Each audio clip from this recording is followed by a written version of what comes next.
پھر انصاف دیا. تو آج مسلم معاشرہ کیا دیندار کیا دنیا دار وہ لین دین کے معاملے میں سب سے گر چکے ہیں اور لوگوں کو فون بند کر کے جھوٹ بول کر گالیاں دے کر مارا ماری کر کے خاموش کرنے کو اپنا ہنر سمجھ رہے ہیں. ارے وہ خاموش ہوا کہ وہاں چالو ہو گیا, اس لیے خاموش ہونے مت دو. ہاں 1 لاکھ دینا ہے 50 پہ آؤ, کچھ مانڈولی کرو, میری اتنی طاقت نہیں. دے دیتا ہے ایک ہی ٹائم, 50 لے لو 50 معاف کرو. میں نے کیا ہے, میں کرتا ہوں. بیٹے کو باپ کی فکر ہوئی, 1 لاکھ روپیہ لیا تھا بیٹے نے, وہ بیچارہ فالج زدہ ہو گیا, لیکن بیٹے کو فکر تھی. بیٹے نے کہا کہ مفتی صاحب میں دوں گا کسی بھی طرح. پھر پتہ نہیں 60 دیا یا کچھ دیا, بولے اوپر کے معاف کر دو. میں نے کہا معاف. یہ سکھایا گیا ہمارے دین, اس لیے بہت بڑا خطرہ ہے. یہ کہہ رہے ہیں شقیق زاہد, جو شخص حرام مال کھاتا ہے وہ صرف اس پر ظلم نہیں کرتا جس سے یہ مال ناجائز طور پر حاصل کیا ہے, بلکہ پورے انسانوں پر ظلم کرتا ہے. کیونکہ اول تو ایک کے ظلم سے دوسرے لوگوں میں ظلم کرنے کی رسم پڑتی ہے اور یہ سلسلہ ساری انسانیت کو گھیر لیتا ہے. دوسرے اس کے ظلم کی وجہ سے دنیا میں آفتیں مصائب آتے ہیں جس سے تمام انسان متاثر ہوتے ہیں. تو کیا سیکھو ہمارے نبی کی سب سے بڑی تعلیم, جس سے ہمارے نبی نے دنیا کے مارکیٹ کو کیپچر کیا, سچائی, امانت داری, صادق و امین. آج گالی بن گئی. کمپنی میں مسلمان کام کر رہا ہے, اس کی آفیسر نے اس کی تنخواہ روک دی کئی مہینے کی. تو اس نے ایک چٹھی دیا اس سے اوپر والے کو, اوپر والا بھی غیر مسلم, نیچے والا بھی غیر مسلم. اس نے بھی ایک چٹھی دیا اور فوراً اس نے بلا کے دے دیا. کیا تھی اس میں, کیا لکھا تھا؟ مان تو مسلمان کب سے بن گیا, وعدہ خلاف, حق مارنے والا, جھوٹا, خیانت کرنے والا. اوپر والا لکھ رہا ہے نیچے تو مسلمان کب سے بن گیا. یہ مسلمانوں کے لچھن ہیں. حالانکہ کیا تھا ہمارے لچھن, کیا تھے؟ سچائی, امانت داری. کتنے بگڑ گئے ہم. میں اکثر یہ واقعہ بولتا ہوں, کاغذی پورا میں امام تھا, 2 لوگ لڑ رہے تھے صاحب میں, میری سنت پڑھنے تک دیر ہو گئی. ایک صاحب بچا رہے تھے, ان کو بلایا میں نے, کیا ہے؟ نہیں لین دین کا معاملہ ہے. ایک نے دوسرے کو قرضہ دیا تھا. اچھا, میں پھر کیا ہو رہا ہے؟ جھگڑے ہو رہے. مار کون رہا ہے, مار کون کھا رہا ہے؟ کہنے لگے جس نے قرضہ دیا تھا وہ مار کھا رہا ہے اور جس نے لیا تھا وہ بدلے میں مار رہا ہے. جب امت یہاں پہنچے گی تو پھر پیر کی جوتی بنے گی نا. معاملات کے بغیر, مولانا ابراہیم دیولہ فرمایا کرتے تھے, لمبی لمبی نمازیں, تسبیح, تلاوت, یہ وہ سب. دین آتا ہے عبادات کی لائن سے اور جاتا ہے معاملات کی لائن سے. دین آتا ہے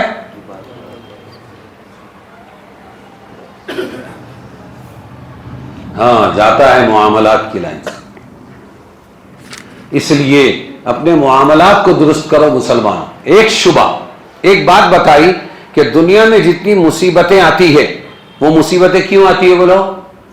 انسانوں کی, گناہ گاروں کے گناہوں کی وجہ سے. اب ایک اشکال ہے گرما گرم, وہ یہ ہے کہ دنیا میں نبیوں پر, رسولوں پر, اللہ والوں پر بھی بہت سی مصیبتیں آتی ہیں. اور کیسی آتی ہیں معلوم؟ حدیث پاک میں یہ سب باتیں ہیں. دنیا میں مومن کے لیے, دنیا مومن کے لیے جیل خانہ ہے. کیا ہے؟ اور کافر کے لیے جنت ہے. کافر کے لیے ایک بات یہ بھی آئی حدیث میں, کافر کو اس کے نیک اعمال کا بدلہ دنیا ہی میں بصورت مال و دولت صحت دے دیتا ہے اللہ. مال بھی ملے گا, صحت بھی ملے گی. سمجھ میں آیا؟ اور مومن کے اعمال کا بدلہ آخرت کے لیے محفوظ کر دیا جاتا ہے. مومن کو کیا ملے گا؟ ہمارے نیک اعمال اور ایمان کا بدلہ کہاں ملے گا؟ صرف آخرت. یاد رکھو, صرف آخرت. ہاں, دنیا میں نہیں. کچھ مل گیا بات الگ. اور یہ بھی حدیث میں ہے کہ مومن کی مثال دنیا میں ایک نازک شاخ کی سی ہے کہ ہوائیں اس کو کبھی ایک طرف کبھی دوسری طرف جھکا دیتی ہے، کبھی سیدھا کر دیتی ہے، یہاں تک کہ اسی حالت میں وہ دنیا سے رخصت ہو جاتا ہے۔ کیا بتایا؟ مومن کیسا رہے گا دنیا میں؟ ایک شاخ کی طرح، ہوا کبھی ادھر کبھی ادھر کرے گی، یعنی مومن ہمیشہ حالات مصیبتوں میں رہے گا۔ اور حدیث میں اشد الناس بلاء الانبیاء ثم الامثل فالامثل، کیا مطلب؟ دنیا میں سب سے زیادہ تکلیفوں میں کون رہے گا؟ انبیاء۔ ارے کون رہیں گے؟ پھر جو ان کے نزدیک ہوں گے نیکیوں میں، اچھے اعمال میں، وہ بھی مصیبت میں رہیں گے پھر ان کے نزدیک۔ تو اس سے تو یہ سمجھ میں آیا کہ نیک لوگ بہت زیادہ مصیبتوں میں رہیں گے۔ کچھ سمجھ میں آیا؟ اور ابھی پیچھے بتایا تھا، قرآن نے بتایا تھا کہ پھیل پڑی برائیاں جنگل میں اور دریا میں لوگوں کی، گناہ گاروں کی بدعملی کی وجہ سے۔ ارے سمجھے گے نہیں؟ اور یہاں نیک لوگ، انبیاء، رسول اور اللہ کے ولیوں پر بھی مصیبتیں آ رہی ہے، تو انہوں نے کون سے گناہ کیے؟ ارے اشکال سمجھ میں آ رہا ہے تمہارے؟ آبجیکشن ہے، سمجھ میں آ رہا ہے؟ انہوں نے تو گناہ نہیں کیے، پھر سب سے زیادہ تکلیفوں میں نبی، رسول، صحابہ، تابعین، اللہ والے۔ یہ دونوں باتیں سمجھ میں نہیں آئی کہ گناہ کی وجہ سے مصیبتیں ہیں یا نیکیوں کی وجہ سے مصیبتیں ہیں۔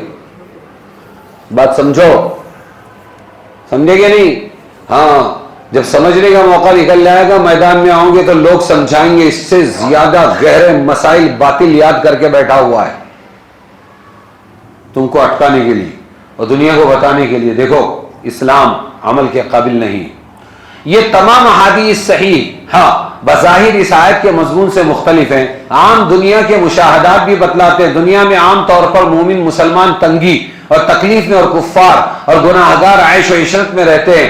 اگر آیت مذکورہ کے مطابق دنیا کی مصیبتیں، تکلیفیں گناہوں کے سبب ہوتی تھی تو معاملہ تو الٹا دکھ رہا ہے، یہاں نیکیوں کی وجہ سے آ رہا۔ اب اس کا جواب کیا دیں گے؟ کچھ سمجھ میں آ رہا ہے؟ بات کچھ سمجھ میں آ رہی ہے نہیں؟ نیکوں پر مصیبتیں کیوں آ رہی؟ گناہوں کی وجہ سے۔ نیکوں پر مصیبتیں نیکوں کی وجہ سے آ رہی ہے، نیکیوں کی وجہ سے۔ اب اس کو سمجھنا ہے۔ انبیاء اور اولیاء کو جو مصیبتیں، تکلیفیں پیش آتی ہیں، ان کا سبب کوئی گناہ نہیں ہوتا، بلکہ ان کی آزمائش، اور آزمائش کے ذریعے ان کے درجات کی ترقی اس کا سبب ہوتی ہے۔ نیک لوگوں پر جو مصیبتیں آتی ہے وہ آزمانے کے لیے آتی ہے۔ کیا کے لیے آتی ہے؟ وہ آزمانے کے لیے آتی ہے، گناہوں کی وجہ سے نہیں آتی، آزمانے کے لیے آتی ہے۔ اور جب آزمائش میں وہ پار ہو جاتے ہیں، ایوب علیہ السلام، یوسف علیہ السلام، موسیٰ علیہ السلام، حضور پاک صلی اللہ علیہ وسلم، انبیاء، نوح علیہ السلام، 950 سال تک دعوت اور پتھر، جب وہ کامیاب ہو جاتے ہیں تو پھر اللہ ان کے درجات بلند کرتا ہے۔ کیا کرتا ہے؟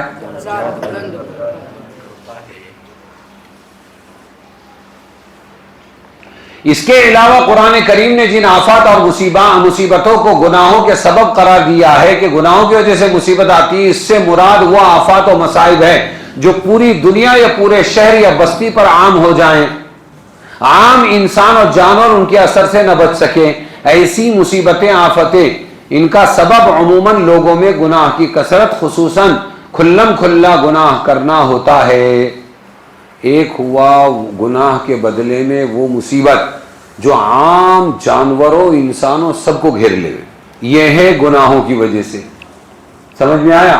اور اللہ والوں کی اور نبیوں کی جو مصیبتیں آتی ہیں ان کی ذات پر آتی ہے، اس سے پبلک کو تکلیف نہیں ہوتی۔ ارے کچھ سمجھ میں آ رہا ہے؟ حضرت ایوب علیہ السلام کی بیماری ان کی ذات تک تھی، یوسف علیہ السلام بھائیوں کے حسد کا شکار بنے، ذات میں تھی وہ، کنویں میں پھینکے گئے ان کی ذات کی حد تک، بازار میں بکے ان کی ذات کی حد تک، جیل میں گئے تربیت ہوئی ان کی ذات کی حد تک، موسیٰ علیہ السلام سے بکریاں چروائی اور پھر واپس لے کر گئے ان کی ذات کی حد تک آزمائش۔ کچھ سمجھ میں آ رہا؟ اور یہ جو ہے ظاہر الفساد فی البر والبحر بما کسبت ایدی الناس، لوگوں کے گناہوں کی وجہ سے بیماری، اپنا مصیبتیں پھیل پڑی، برائی پھیل پڑی ہر جگہ، وہ سب پر اس کا اثر ہوتا ہے، وہ مصیبت سب کے لیے ہوتی ہے۔ تو گناہگاروں کے گناہوں کی وجہ سے جو مصیبتیں آتی ان میں، اور نیک لوگوں پر جو مصیبتیں آتی ان میں یہ فرق ہے۔ ارے کو سمجھ میں آیا کہ نہیں آیا؟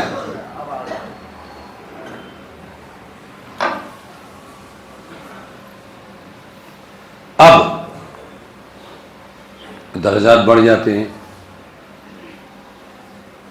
اسی لیے انفرادی طور پر کسی شخص کو مصیبت کا شکار دیکھ کر یہ نہیں کہا جا سکتا کہ یہ بہت گناہ گار ہے۔ وہاں تو یہ اصول سکھایا گیا کہ جب کسی کو مصیبت میں دیکھو تو وہاں پر یہ سمجھو ہم کو بظاہر یہ گناہ گار دکھتا ہے، لیکن ہو سکتا ہے اس کی کوئی نیکی اللہ کو پسند آئی ہو، اللہ اس کے درجات بلند کر رہے ہیں۔ اور اپنے اوپر جب کوئی مصیبت دیکھو تو اپنے آپ کو گناہ گار سمجھ کے فوراً اللہ کی طرف متوجہ ہو جاؤ، توبہ کرو۔ ہم الٹا کرتے ہیں کہ اس کو گناہ گار سمجھتے ہیں دوسرے کو، اور اپنے کو بڑا نیک سمجھتے ہیں کہ اللہ میرا امتحان لے رہا ہے نا؟ یہ غلط بات ہے۔ چلیے آگے، مصائب کے وقت ابتلا و امتحان یا سزا و عذاب میں فرق۔ اب کیسے سمجھ میں آئے گا کہ مصیبت آئی، اللہ والے پر بھی مصیبت آئی، گناہ گار پر بھی، تو دونوں میں وہ گناہ گار ہے اور یہ جو ہے اللہ والا ہے، نیک ہے، کیسے سمجھ میں آئے گا؟ ظاہری صورت ابتلا کی ایک ہی سی ہوتی ہے دونوں پر، وہ بھی مصیبت یہ بھی مصیبت۔ ان دونوں میں فرق کیسے پہچانا جائے؟ اس کی پہچان شاہ ولی اللہ محدث دہلوی نے لکھی، جو نیک لوگ بطور امتحان کے گرفتار مصیبت ہوتے ہیں، اللہ تعالیٰ ان کے دلوں کو مطمئن کر دیتا ہے اور وہ ان مصائب و آفات پر ایسے راضی ہوتے ہیں جیسے بیمار کڑوی دوا یا آپریشن پر باوجود تکلیف محسوس کرنے کے راضی ہو جاتا ہے، بلکہ اس کے لیے مال بھی خرچ کرتا ہے۔ بیمار کڑوی دوا لیتا ہے مال خرچ کر کے، سفارشیں مہیا کرتا ہے، بخلاف ان گناہ گاروں کے جو بطور سزا امتحان میں مصیبت کا شکار ہوتے ہیں، ان کی پریشانی اور جزا و فضا کی حد نہیں رہتی، بہت رونا دھونا، چلا پکار، بعض اوقات ناشکری، بلکہ کلمات کفر تک پہنچ جاتے ہیں۔ یہ فرق ہے کہ نیک اور اللہ والوں پر جو مصیبت آئے گی، سلمان، نیک اور اللہ والوں پر جو مصیبت آئے گی، بولو، وہ مطمئن رہیں گے اور وہ فوراً اللہ کی طرف متوجہ ہوں گے۔ کیا ہوں گے؟ اے اللہ معاف کر دے، اے اللہ آئندہ اچھی زندگی گزاروں گا۔ اور گناہ گار پر جب مصیبت آئے تو وہ روئے گا، چلائے گا، شکایتیں کرے گا۔ کیا کرے گا؟ ملک الموت کو ہمارا گھر ملا کیا، میری دادی کو مارے، ہاں ابھی میری دادی میرے کو ایسا بولتی تھی ویسا بولتی تھی، ابھی کیا بولیں گے؟ اللہ کو ہمارے باپ کو مار کے کیا ملا، ہم کو یتیم کر دیا۔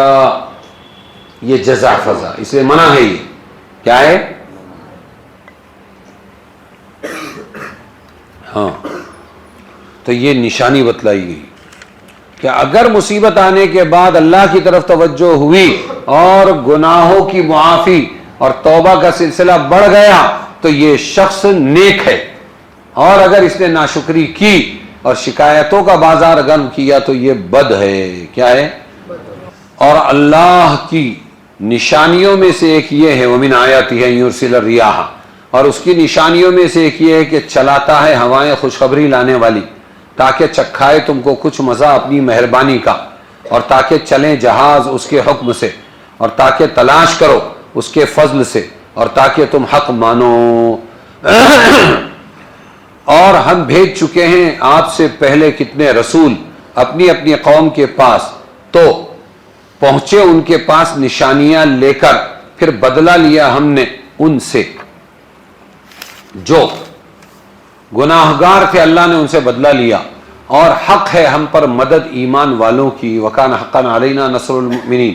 اللہ الذی یرسل الریاح، اللہ ہے جو چلاتا ہے ہوائیں، پھر وہ اٹھاتی ہیں بادل کو، فتصیر سحابا، پھر وہ اٹھاتی ہیں بادل کو، فیبسطہ فی السماء، پھر پھیلا دیتا ہے اس کو آسمان میں، کیف یشاء، جس طرح چاہے، وَيَجْعَلُهُ كِسَفًا اور رکھتا ہے اس کو تہ بتہ. دیکھو بادل ہوائی جہاز میں سے دیکھو گے نا تو نیچے سب بادل لکھتے ہیں, ہم اوپر رہتے, تو ایک کے اوپر ایک ایسا جماتا ہے تہ بتہ. پھر فَتَرَى الْوَدْقَ يَخْرُجُ مِنْ خِلَالِهِ, پھر آپ دیکھیں گے کہ بارش نکلتا ہے اس کے بیچ میں سے. فَإِذَا أَصَابَ بِهِ مَن يَشَاءُ مِنْ عِبَادِهِ, پھر جب اس کو پہنچاتا ہے جس کو چاہتا ہے اپنے بندوں میں, تبھی وہ لگتے ہیں خوشیاں کرنے. اذا ہم یستبشرون. اور وَإِن كَانُوا مِن قَبْلِ أَن يُنَزَّلَ عَلَيْهِم مِّن قَبْلِهِ لَمُبْلِسِينَ, اور پہلے سے ہو رہے تھے اس کے اترنے سے پہلے ہی نا امید, مبلسین نا امید ہو رہے تھے. فَانظُرْ إِلَىٰ آثَارِ رحمت اللہ, تو دیکھ لیجئے اللہ کی مہربانی کی نشانیاں, کیوں کر زندہ کرتا ہے زمین کو اس کے مر گئے پیچھے. کیف یحیی الارض بعد موتها ان ذلک لمحیی الموتى, بے شک وہی مردوں کو زندہ کرنے والا. جو زمین کو زندہ کر سکتا ہے, پہلے سے نکال کے نہیں رکھنا, جو زمین کو زندہ کرتا ہے وہ مردوں کو بھی زندہ کرے گا دوبارہ. مصفرا, وہ کھیتی کو زندہ کرتا ہے کہ زرد پڑ گئی, ہاں آگے ہے, اور وہ ہر چیز کر سکتا ہے. اور اگر ہم بھیجیں ایک ہوا, پھر دیکھیں وہ کھیتی کو کہ زرد پڑ گئی, تو لگے اس کے پیچھے ناشکری کرنے. تو ہوائیں خوشخبریاں بھی لاتی ہیں, ہوائیں بلائیں مصیبتیں سوکھا بھی لاتی ہیں. وَلَئِنْ أَرْسَلْنَا رِيحًا فَإِنَّكَ لَا تُسْمِعُ الْمَوْتَى, تو اے محمد صلی اللہ علیہ وسلم آپ نہیں سنا سکتے مردوں کو اور نہیں سنا سکتے بہروں کو پکارنا جبکہ پھیرے پیٹ دے کر, اور نہ آپ راہ سجھائے اندھوں کو بھی راستہ نہیں بتا سکتے آپ ان کے بھٹکنے سے, تو آپ سنائیں اسی کو جو یقین لائے ہماری باتوں پر, تو وہ مسلمان ہوتے ہیں.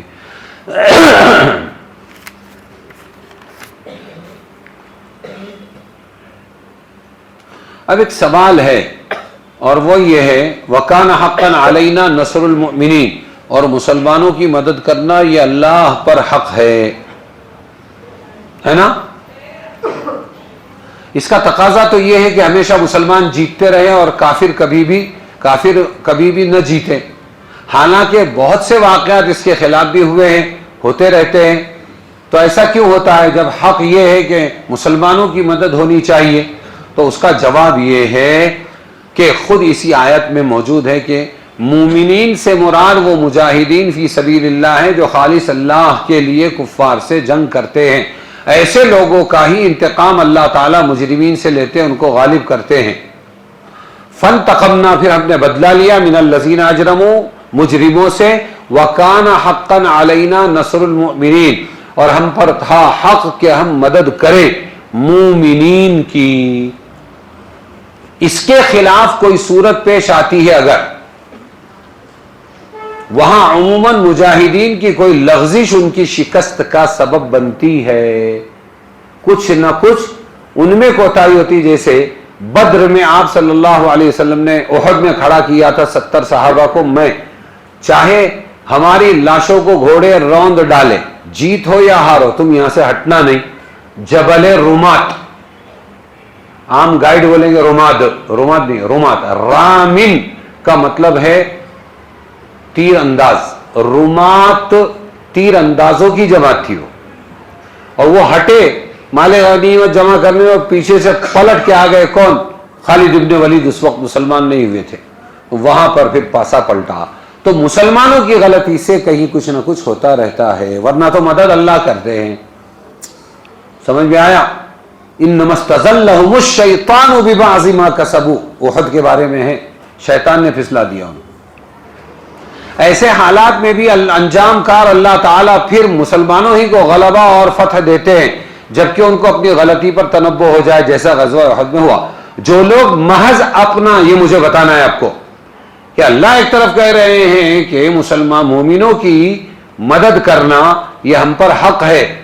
جو لوگ محض اپنا نام مومن مسلمان رکھ لیں, جو لوگ محض ووٹنگ لسٹ میں تو مسلمان ہیں, اپنا نام مومن مسلم رکھ لیں, احکام خداوندی سے غفلت اور سرکشی کے عادی ہوں, اور غلبہ کفار کے وقت بھی اپنے گناہوں سے توبہ نہ کریں، وہ اس وعدے میں شامل نہیں، وہ مسلمان ہی نہیں نام کے ہو۔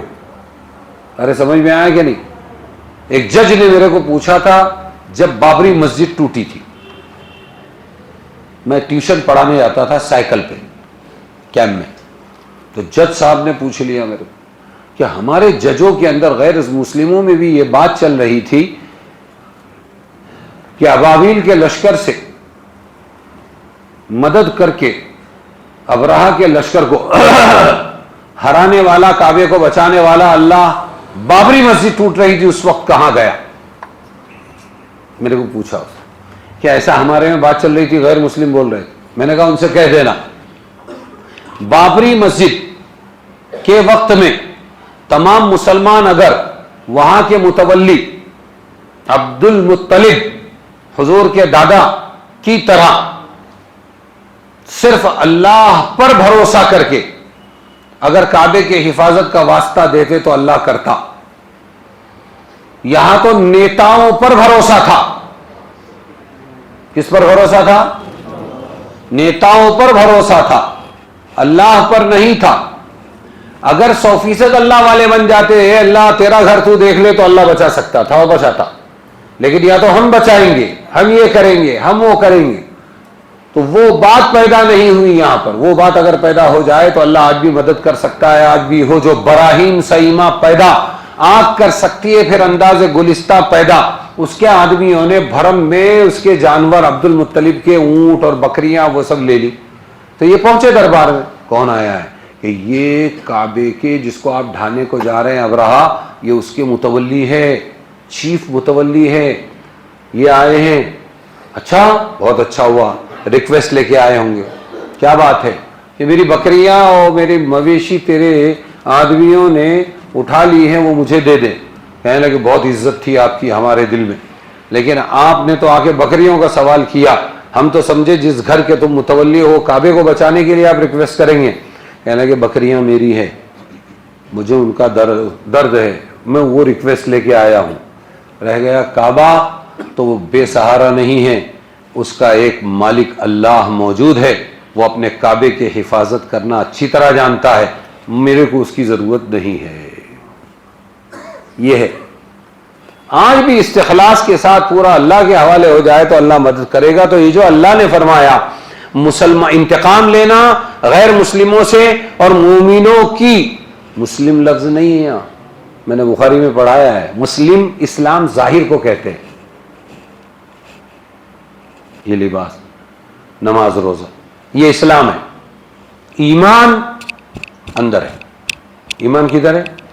اس لیے جنازے کی دعا میں ہے اللہم من احییتہ منا، ہم میں سے جس کو تو زندہ رکھے گا، فاحیہ علی الاسلام، تو اس کو اسلام پر زندہ رکھ، ظاہری نماز، اطاعت، فرما برداری کے ساتھ۔ ومن توفیتہ منا، اور جس کو تو وفات دے، فتوفہ علی الایمان، تو اس کو ایمان پر موت دے، اندر کا ایمان کام آئے گا موت کے وقت۔ ارے سمجھے کہ نہیں؟ تو اللہ نے یہاں آیت میں کہا نصر المؤمنین، نصر المسلمین نہیں۔ بات سمجھے؟ کچے کو بھی مسلم بولیں گے لیکن پکے کو مومن بولیں گے۔ تو سوال اور جواب کیا ہوا کہ جب اللہ کی مدد، اللہ کہتے ہیں مدد کرنا ہمارے ذمے ہے، تو پھر غیروں کو غالب ہونے کیوں دیتا ہے؟ آج بھی موجودہ بھارت کے اندر یہی ہو رہا ہے، ہم مغلوب و غالب، پھر مومنوں کو غلبہ کیوں نہیں دیتا ہمیشہ؟ تو اس کا جواب ہے یہ کہ صحیح معنوں میں اگر وہ مومن ہیں تو پھر اللہ کا وعدہ ہوگا، اور اگر ان کے ایمان ہی میں کچھ نہ کچھ گڑبڑ ہے، وَأَنْتُمُ الْأَعْلَوْنَ إِن كُنتُم مُؤْمِنِينَ قرآن میں ہے، اور تم ہی غالب ہو کر رہو گے اگر تم کیا ہو، وہاں بھی مومنین ہے، وہاں مسلمین نہیں ہے، کچے پکے مسلمان نہیں۔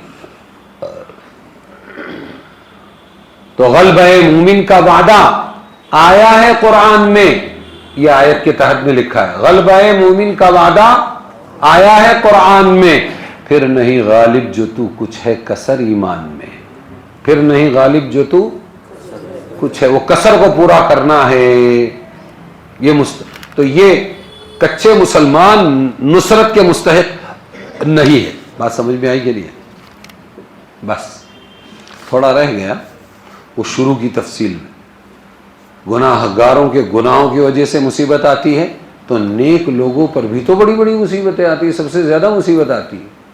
تو دونوں میں فرق کیا ہے کہ وہ مصیبت نحوست ہے جو تمام انسانوں کو پریشان کرتی, جانوروں کو پریشان کرتی ہے, اور یہ جو انفرادی مصیبت انبیاء رسولوں نیک بندوں پر آتی ہے یہ ان کی آزمائش ہوتی ہے, ان کی ذات کی حد تک وہ مصیبت رہتی ہے.